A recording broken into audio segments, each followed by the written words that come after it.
Hello everybody, Warren here. Today I'm going to talk about a couple different things that I've been seeing on the internet. And I've been sick for a week, so that's why I've been posting any kind of vlogs, because I guess there's some kind of a virus going around. But speaking about viruses, while I was sick, I was on the internet watching these different videos and stuff, and we're going to talk about what bipolar isn't today. Bipolar is not a disease. Bipolar isn't something to be scared of. Now, people that have bipolar, they can't control their runaway emotions, which really what a bipolar is. It's the heightening of the emotions, not a disease. So let's get that straight. It is not a disease, does not kill people. It is a mental state of mind that makes people want to kill themselves because of various reasons. Important reasons are poor diet, lack of exercise.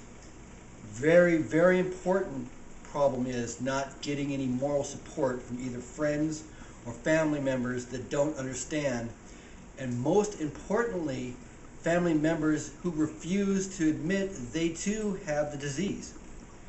If you are related to someone that has bipolar, there is a possibility that you have it also. So don't sit there and say, I'm not sick, you're the one that has the problem. No, it doesn't work that way. If you're related to someone that has it, you have it too. Maybe not as strong, or maybe it hasn't come on yet. Or maybe you're just one of the lucky ones to where you have a healthy diet and you're not out there drinking loads of caffeine and just eating bad foods and not exercising and it's not affecting you. Well, then you're lucky. The point of the matter is, if you know someone that does have it, you have to be understanding of the fact that they are an emotional roller coaster, and all it takes is one bad thing to set them off. Good case in point. Many of you have posted videos on YouTube pertaining to things, and they have the little column there on the bottom right hand corner of likes and dislikes. How bad does that burn you up when you have one dislike on there? It gets to you, doesn't it? Well, that's the heightened emotion. Whether it's anger or disbelief or what. The thing is, it's an emotional roller coaster for us. And those of you that sit out there saying, well, you know, you don't have a problem or it's a disease, you guys are full of it because you don't know what you're talking about. And any doctor out there that tells you that you need to be on medication and does not, I repeat, does not tell you to eat healthy, does not tell you to stop drinking liquids that have caffeine in them, does not tell you to go out there and exercise, are just pushing a drug. That's all it is. And the drugs only slow the mind down or stop the depressive thoughts. They do not cure a single thing. They do not cure a single thing. There is no cure for being bipolar. All you can do is learn how to adjust and manage it. If you learn the onset of the emotions, whether it's depression, anxiety, fear, overeating, not eating, severe hatred of things that you normally would love, if you can feel those emotions coming on, then you know that you can take care of the problem, because all you have to do is when you feel those emotions coming on, you try to get yourself into a state where you don't act on those emotions. And that's the key, is acting on the emotions. I'm sure everybody out there, they see a car that they really love going down the street and they can't afford it. Well, they don't go out and steal the car. They have the emotions of wanting that car, but they don't act on the emotions. And that's the whole problem with being bipolar, is there are people out there that don't acknowledge that they have the problem and they act on their emotions. So they get very violent. They have road rage. They steal things from people. They break into relatives' houses, whether it be for drugs or what. The problem is they don't know how to control themselves. And that's all I'm trying to do, is try to enlighten everybody out there of how to recognize the symptoms when they come on, so you can help eliminate the need of having the drugs that cloud your mind or make you to where you have no will of doing anything because you're just sluggish.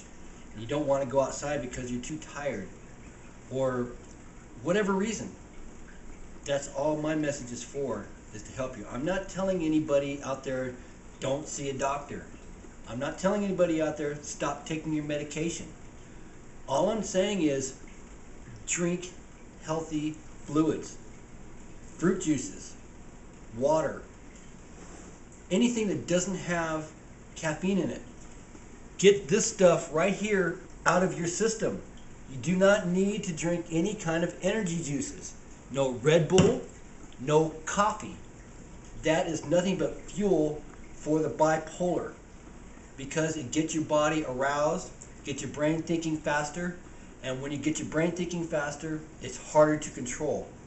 And those of us that have the heightened emotions anyway, that's just a death sentence for us because we can't stop it. If you can learn to stop it and control it, you're on top of the game, as I've said before.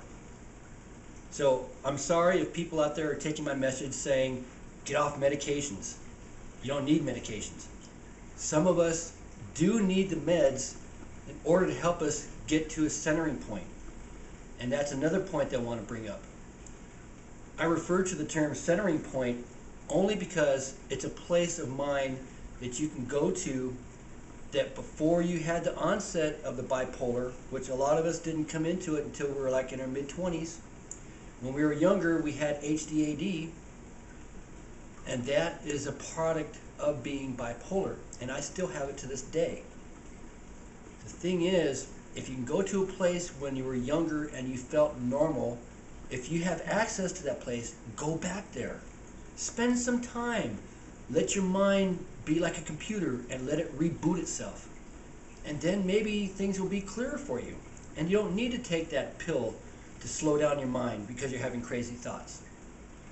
That is my message. Because those pills, all they do is they turn you into a zombie. And a lot of you out there know exactly what I'm talking about. And a lot of us out there that have just found out that we have it, yes, you do need your meds in order to get you to the state of mind where you can deal with it. But you have to deal with it mentally, and it is a challenge. That's why you see me out there exercising, doing physical things, because that's how I slow my brain down. And if it wasn't for the brain that I had, I wouldn't be able to do a lot of things that I have. I'm a very